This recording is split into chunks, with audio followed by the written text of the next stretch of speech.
आपके पास हर सफलता का एक अलग मूल्य होता है और जो शुरुआती चुनौतियां होती है वही आपको सबसे ज्यादा सिखाती है।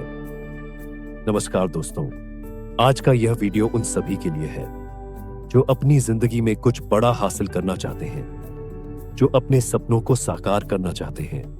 लेकिन इस वीडियो की शुरुआत करने से पहले आइए हम उस महान व्यक्तित्व को श्रद्धांजलि दें जिन्होंने अपने कार्यों और अपने विचारों से न केवल भारत बल्कि पूरे विश्व को प्रेरणा दी। मैं बात कर रहा हूं रतन टाटा जी की। रतन टाटा जी केवल एक उद्योगपति नहीं थे, वे एक विचारधारा थे, एक आदर्श थे। उनका जीवन हमें सिखाता है कि चाहे परिस्थितियां कितनी भी कठिन क्यों न हो, सही सोच, मेहनत और ईमानदारी से हर चुनौती को पार किया जा सकता है। उन्होंने कहा था, सफलता का सबसे बड़ा मापदंड यह है कि आपने दूसरों की जिंदगी पर कितना सकारात्मक प्रभाव डाला। और सच में उन्होंने यही किया। हम सब जानते हैं कि उन्होंने अपने जीवन में कितनी बाधाओं का सामना किया, लेकिन उन्होंने कभी हार नहीं मानी। उन्होंने अपने विचारों और अपने कार्यों से करोड़ों भारतीयों के दिलों में जगह बनाई। उनके योगदान ने न केवल भारत को आर्थिक रूप से मजबूत बनाया बल्कि सामाजिक तौर पर भी हमारी सोच को बदला। मैंने सीखा है कि जीवन में हर कठिनाई आपको कुछ न कुछ सिखाती है, बस आपको उसे समझने का धैर्य होना चाहिए। रतन टाटा जी का यह वाक्य आज के वीडियो की नींव है। यह हमें सिखाता है कि जब हम अपने सपनों की यात्रा शुरू करते हैं तो शुरुआती दौर सबसे कठिन होता है। यही वह समय है जब हम सीखते हैं, बढ़ते हैं और खुद को साबित करते हैं। तो दोस्तों, आज हम जानेंगे कि क्यों पहले 1 करोड़ रुपए कमाना सबसे कठिन होता है और इसे हासिल करने के लिए आपको कौन कौन से कदम उठाने चाहिए। लेकिन इस बात को समझने के लिए सबसे पहले हमें यह जानना होगा कि शुरुआती चुनौतियां क्यों सबसे ज्यादा मायने रखती हैं। आप में से कितने लोग सोचते हैं कि करोड़पति बनना केवल अमीर घरानों में पैदा होने वालों के लिए है, लेकिन ऐसा नहीं है। सही योजनाओं के साथ आप भी यह लक्ष्य हासिल कर सकते। भारत में कई प्रमुख निवेशक और उद्योगपति मानते हैं कि पहला 1 करोड़ रुपए कमाना सबसे कठिन होता है। यह केवल वे नहीं हैं जो अपनी संपत्ति बढ़ाते हुए इस बात को समझते हैं, बल्कि बहुत से लोग जिन्होंने अपने व्यवसायों और निवेशों से सफलता पाई है यही मानते हैं। बहुत से लोगों के लिए यही बात पहले 1 करोड़ रुपए को लेकर भी कही जाती है। एक बार जब आप 1 करोड़ तक पहुंचते हैं तो अगले 5 करोड़, 10 करोड़ जल्दी आते हैं। आपको इसका एहसास भी नहीं होता। जोखिम का डर एक आम समस्या है और कई लोग कहते हैं कि निवेश करना बहुत जोखिमपूर्ण है। अगर आप इस मानसिकता में फंसे रहते हैं कि निवेश करना बहुत खतरनाक है, तो आप अपनी पूरी जिंदगी सिर्फ बचत करेंगे, लेकिन इससे आपकी संपत्ति कभी भी बड़े पैमाने पर नहीं बढ़ेगी। जैसे भारत के सबसे बड़े निवेशकों ने कहा है, सभी बड़ा सोचने वाले अवसरों का लाभ उठाते हैं, तो वही दृष्टिकोण हमें भी अपनाना चाहिए। 1 करोड़ रुपए की शुरुआती मंजिल तक पहुंचने के लिए अपनी बचत और निवेश को तेज करना बेहद जरूरी है।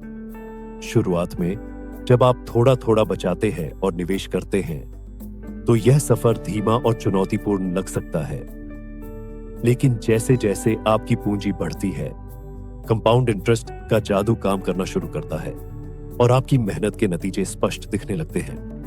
मान लीजिए आप 10 लाख रुपए एक बार में निवेश करते हैं और इसे 10% वार्षिक रिटर्न पर छोड़ देते हैं, तो 10 साल बाद 10 लाख रुपए बढ़कर 26 लाख हो जाएंगे। यह 16 लाख का फायदा है। 20 साल बाद 10 लाख बढ़कर 67 लाख हो जाएंगे। ये 57 लाख का फायदा है। 25 साल बाद 10 लाख रुपए बढ़कर 1 करोड़ से अधिक हो जाएंगे। यहां आप देख सकते हैं कि समय जितना अधिक होगा, कंपाउंड इंटरेस्ट आपके निवेश को उतना ही तेजी से बढ़ाएगा। अगर आप अभी 1 करोड़ रुपए तक पहुंचने की यात्रा पर हैं, तो इसे तेज करने के लिए कुछ कदम उठाना बेहद जरूरी है। सबसे पहले अपनी आय बढ़ाने की कोशिश करें। आप अपनी सैलरी के अलावा एक साइड बिजनेस शुरू कर सकते हैं या सप्ताहांत में अतिरिक्त काम करके ज्यादा पैसे कमा सकते हैं। इसके साथ ही अनावश्यक खर्चों से बचें। अगर आप सप्ताह में कई बार बाहर खाने जाते हैं या बहुत महंगी चीजों पर खर्च करते हैं, तो इन खर्चों को कम करें। इस तरह से आप अधिक पैसे बचा सकते हैं, जिन्हें आप अपने निवेश में लगा सकते हैं। साथ ही जब आप निवेश करते हैं, तो आपको अपने जोखिम का सही मूल्यांकन करना होगा। यह भारतीय निवेशकों के लिए विशेष रूप से महत्वपूर्ण है, क्योंकि हम में से कई लोग पारंपरिक निवेश विधियों से ज्यादा परिचित होते हैं, जबकि पूंजी बाजार, म्यूचुअल फंड्स और स्टॉक्स में निवेश करने से आपको बड़ी रिटर्न्स मिल सकती है। और जैसा कि मुकेश अंबानी ने कहा है, निवेश से डरना नहीं चाहिए, बल्कि सही तरीके से निवेश करने का हौसला होना चाहिए। सिर्फ बड़े खर्चों से बचने की सोचने से ज्यादा महत्वपूर्ण यह है कि आप अपने निवेश को किस दिशा में ले जा रहे हैं। जब आप 1 करोड़ तक पहुंचते हैं, तो आपके पास और अधिक निवेश करने और बड़े अवसरों को अपनाने का अवसर होता है। एक बार जब आप अपनी संपत्ति को बढ़ाने के लिए सही कदम उठा लेते हैं, तो आपका निवेश तेजी से बढ़ेगा और यह आपको वित्तीय स्वतंत्रता की ओर ले जाएगा। इसलिए अगर आप चाहते हैं कि आपकी संपत्ति पहले 1 करोड़ तक पहुंच जाए, तो सबसे पहले अपनी बचत और निवेश की आदतों में सुधार करें। साथ ही अपनी आय बढ़ाने और खर्चों पर काबू पाने की दिशा में काम करें। अगर आपने सही दिशा में मेहनत की, तो यकीन मानिए, पहले 1 करोड़ रुपए तक पहुंचना कोई मुश्किल काम नहीं। दोस्तों, रतन टाटा जी जैसे महान व्यक्तित्व ने हमें दिखाया है कि असली सफलता केवल पैसे में नहीं, बल्कि आपके कार्यों के प्रभाव में होती है। लेकिन हर यात्रा की शुरुआत एक लक्ष्य से होती है, और वह लक्ष्य है वित्तीय स्वतंत्रता। यदि आप सही मेहनत और दिशा में काम करेंगे, तो यकीन मानिए, आप भी अपने सपनों को साकार कर सकते हैं। अगर यह वीडियो आपको प्रेरित करता है, तो इसे लाइक करें, चैनल को सब्सक्राइब करें और अपने दोस्तों के साथ शेयर करें। चलिए मिलकर एक ऐसा भारत बनाते हैं जो अपने सपनों को हासिल करने के लिए रतन टाटा जी जैसे आदर्शों से प्रेरणा लेता है।